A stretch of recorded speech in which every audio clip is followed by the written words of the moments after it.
Child Haven was started in 1985. We now have 9 children's homes. 6 of them are in India, 1 each in Bangladesh, Nepal, and Tibet. And there are about 1,100 children who are going through the schooling and living in those homes.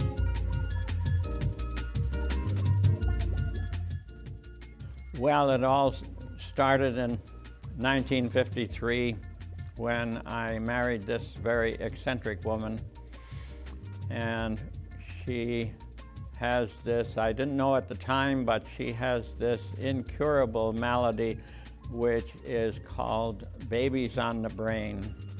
And the first 6 years of our marriage, we acquired 6 children. 2 were born to us and 4 adopted. And then after a few years, number 7 came, and number 8 and number 9, and they came by 1s and 2s, and finally we had 19 adopted and 2 born to us for 21 children. We have 5 homes in India, 1 each in Bangladesh, Nepal, and Tibet. So 8 children's homes, a women's project in India, and a soya project in India.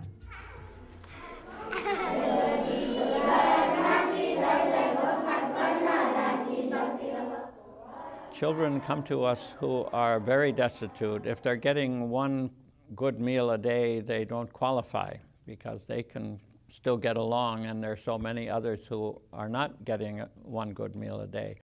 We take them from age 6 and below because they are the most at risk. They go to school, usually in the village.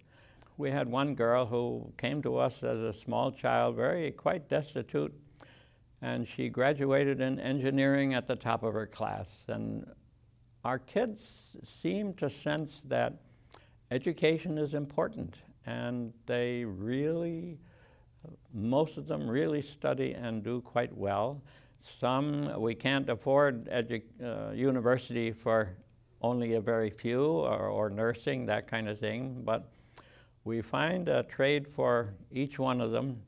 It's like a family situation. We don't kick them out at any certain age. They stay until they find their way in the world and leave the nest on their own.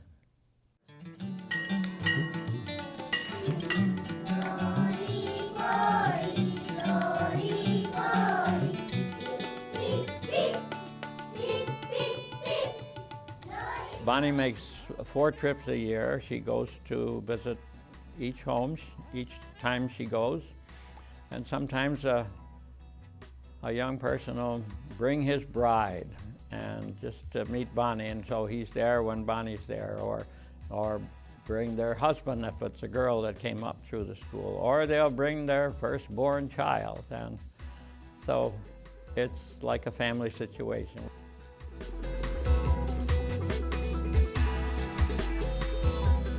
I chose to volunteer at Child Haven because of the scope of the things they do, working with children, working with women's groups, and I also like the fact that it's a relatively small Canadian organization. It's been a lot of fun. We've been on picnics, we've been on bus trips, there's always lots of music, lots of drumming, lots of singing. The children and the caregiving staff sing together, and it has been fun, yeah.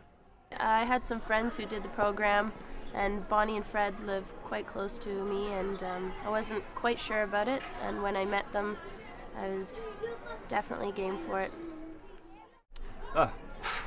It's been amazing. You find out so much about yourself, and yeah, it's a real journey of discovery, and the kids are wonderful. The place is unbelievable, and yeah, I couldn't ask for more. Some of the younger ones go over, and it's a wonderful thing for them because a lot of them have never been outside of Canada, and to see a whole different culture is really a life-changing thing. I guess I've learned to be more compassionate.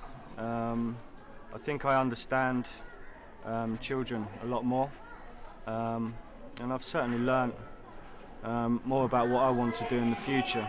And yeah, you do things from the heart, here, and that's important in life.